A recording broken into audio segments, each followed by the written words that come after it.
He handed them a paper that could take their home. They stood on the porch with only a brass key and the memories of a lifetime. Just when it felt like everything was lost, a woman in a navy suit arrived. A uniformed officer stepped out of a jeep, and a camera kept rolling. What happened next didn't just stop an eviction, it turned a quiet neighborhood into a reckoning that no one would ever forget. Before we begin, tell us in the comments, from which country are you watching and what time is it right now? We'd love to see where our global family comes from. And if you enjoy powerful, true, inspired stories that shine light on justice and humanity, please subscribe and join our growing community. Your support truly helps us share more voices that deserve to be heard. The morning sun poured gently through thin white curtains, brushing against the worn photographs that lined the Bennett's living room wall. The house smelled faintly of lemon oil and old paper, a mixture that somehow always meant home. Samuel Bennett adjusted his reading glasses, steadying a mug of coffee beside Ruth's pillbox. His hands trembled slightly, but his posture stayed proud. Across from him, Ruth tucked a loose thread back into her beige cardigan and smiled faintly, though the lines around her eyes betrayed a lifetime of both laughter and worry. Outside, sparrows hopped along the porch rail. The neighborhood was waking. Sprinklers hissed, a child's bicycle squeaked past, and a delivery truck rumbled somewhere down Maple Lane. To any passerby, it was a perfectly ordinary morning in a quiet suburban block. But inside this little bungalow, time moved differently, slower, heavier. Every object had a story. The ribbon hanging from the mantel, the scratched dining table where 3 adopted children had once done homework, the brass key Ruth always carried tied at the end of that ribbon.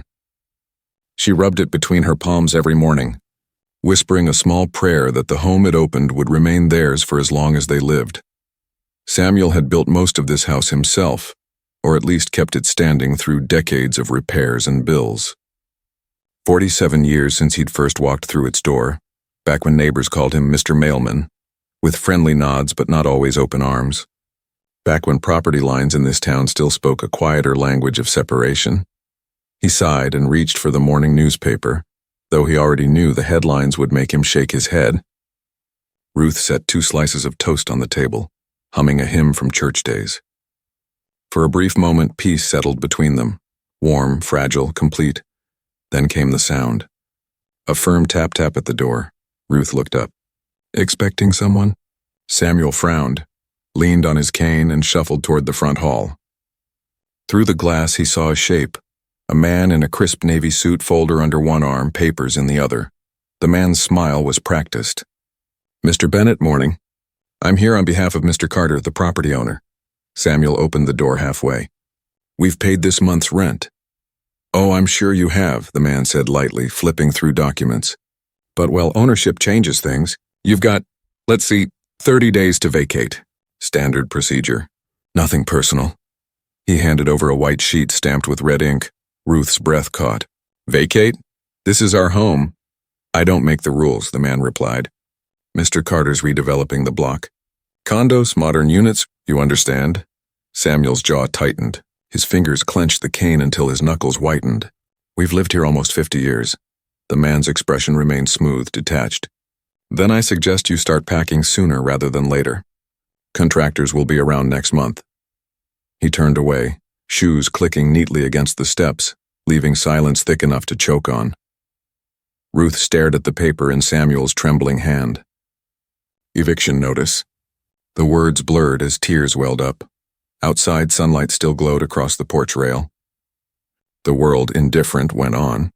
Samuel set the notice on the table beside Ruth's ribbon and key. "No one," he said quietly, "is throwing us out of the home we built." Ruth pressed her hand over his. "Then we'll stand." Neither of them knew that by the end of that week their quiet act of defiance would draw a crowd, cameras, and a reckoning that would echo far beyond Maple Lane. The next morning broke brighter than usual, but for Samuel and Ruth the sunlight felt harsh, exposing, almost cruel. The eviction papers still lay on the dining table, a silent threat they couldn't bring themselves to touch. By noon the sound of engines shattered the quiet. A black car rolled up the street, followed by a moving truck that hissed as it stopped in front of their small porch. Neighbors peeked through curtains. Some whispered. Others stepped out, curiosity mixing with discomfort. The same man in the navy suit climbed out of the car, this time with a clipboard and 2 movers behind him. He didn't even look at the garden Ruth had tended for years, roses she'd planted for each of her adopted children when they were young. "Morning, Mr. and Mrs. Bennett," he said briskly. "We're proceeding with the scheduled vacate order." Ruth stepped forward, trembling but firm. "You can't do this. We haven't even gone to court." The man's lips curved in a thin, polite smile. "Ma'am, I suggest you avoid making this difficult. You wouldn't want to complicate matters." His tone carried that quiet arrogance Samuel knew too well, the kind that hid behind suits and paperwork, but dripped with centuries of power. Samuel lifted his cane, resting it firmly on the porch. "This land was paid for with my hands and my time. You can take your papers and tell Mr. Carter we're not leaving." One of the movers, a young man, shifted uneasily. "Sir, we just do what we're told." "Then you're told wrong today," Samuel replied, his voice steady but soft. Across the street, an elderly neighbor, Mrs. Green, shouted, "Leave them be! They ain't hurting nobody." Others began to step closer, phones out, recording. The suited man glanced around, realizing eyes were on him now. His professional calm flickered. He muttered something to the movers, then snapped, "Fine, but you've got hours, not days." As he turned to leave, Ruth clutched Samuel's arm. The crowd murmured. The couple stood firm on their porch, 2 aging figures against the world. Then faintly in the distance came the low hum of an engine, deeper, heavier. A car turning into Maple Lane. Something, or someone, was coming. The hum of the engine grew louder, steady and commanding. Heads turned down Maple Lane as a sleek black sedan pulled up beside the curb, its tires crunching against the gravel. The man in the navy suit paused mid-step, irritation flashing across his face. He squinted as the car door opened. Out stepped a woman in a fitted navy suit, heels clicking sharply against the pavement. Her posture was confident, her gaze direct, the kind of presence that made people step aside without a word. Ruth's eyes widened. "Aisha," she whispered, her voice trembling. Their eldest daughter closed the car door with calm precision and walked toward the porch. She looked every inch the attorney she had become, collected, determined, unafraid. "Mom, Dad," she said softly, then turned to the man holding the eviction order. "I'm attorney Aisha Bennett, and before you move another box, you should know this eviction violates 3 state regulations and a pending injunction filed less than an hour ago." The man blinked, startled. "Excuse me." Before he could finish, another vehicle rolled in, a military jeep, its doors marked with insignia. The door swung open and out stepped Elijah, the Bennett's middle child, tall and broad-shouldered in uniform. His boots hit the ground with measured weight. He scanned the scene, his calm authority unmistakable. "Is there a problem here?" he asked, voice steady but edged with steel. The movers froze. Even the crowd grew silent, the wind carrying only the faint rustle of leaves. Moments later, a third car stopped, a gray SUV. Out jumped Noah, their youngest, camera already in hand. "Keep rolling," he told his crew. "If they want to throw out our parents, the whole world deserves to see it." A murmur ran through the crowd as lenses turned toward the porch. The man in the suit's confidence drained. "Look, this is all legal procedure." "Not anymore," Aisha interrupted, holding up a stamped document. "That's a court-ordered stay. You touch their home now, you'll answer to the law." Samuel gripped his cane tighter, pride glistening in his eyes. Ruth reached for Aisha's hand, whispering, "You came." Aisha smiled softly. "We never left you, Mama, we just came back home." The tension in the air was almost visible. The same white man in the navy blue suit, his face red with anger, stood only a few feet away from the elderly African-American couple. His voice, sharp and commanding, cut through the peaceful suburban silence.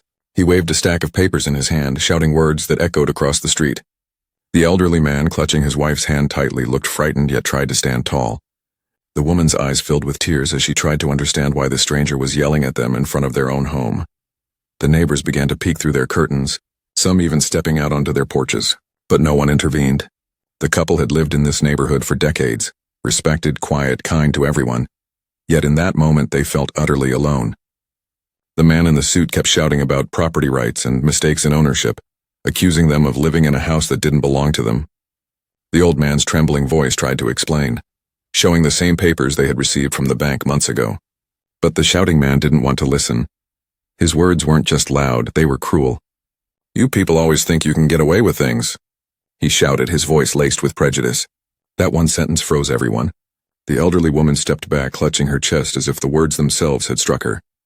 The old man's eyes filled with disbelief, not just at the insult but at the injustice of it all. Suddenly a car door slammed. From the distance, two men and a woman in formal clothes walked toward the scene. They looked like officials or lawyers carrying folders and briefcases. The shouting man immediately turned toward them, his expression changing from rage to nervousness. The elderly couple exchanged a confused glance. Who were these people? As they approached, the woman among them said calmly, "Mr. Carter, I think you've said enough." Her voice was steady but filled with authority. The man in the suit froze, his anger fading into silence. The old couple didn't know what was happening, but for the first time in that painful encounter, they felt a small flicker of hope. Something was about to change, and the truth was finally about to come out. The moment the woman spoke, the atmosphere shifted. The suited man, Mr. Carter, stood speechless as the three professionals stepped closer. The woman, clearly in charge, pulled out a folder and said firmly, "We've reviewed the documents and this property legally belongs to them." She pointed toward the elderly couple, who stood frozen in disbelief. Mr. Carter's face turned pale. "That's impossible," he stammered, his arrogance melting away. But the other man, wearing glasses and holding an official-looking envelope, replied coldly, "You made a serious mistake, sir, and a public one." The elderly man tightened his grip on his wife's trembling hand. For the first time that day, he felt like justice might finally be on their side. The woman official walked up to them gently, her voice softening. "Mr. and Mrs. Brown," she said, "we're so sorry for the misunderstanding. You are the rightful owners of this house. What happened here today should never have occurred." Tears welled up in Mrs. Brown's eyes. She whispered, "Thank you. Thank you so much."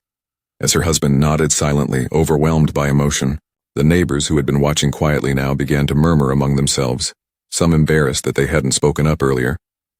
As Mr. Carter was escorted away by one of the officials, the old man looked at his wife and said softly, "See, love, truth always finds its way." His words carried strength, not just for them, but for anyone who had ever been treated unfairly.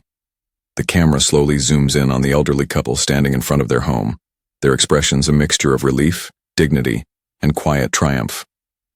The golden sunlight washed over them, turning that painful moment into one of victory. If this story touched your heart, don't scroll away. Hit subscribe and join our community of powerful real-life stories that remind the world that truth, kindness, and courage still matter. Tell us in the comments, from which country are you watching and what time is it right now? Let's see how far this message of hope can reach.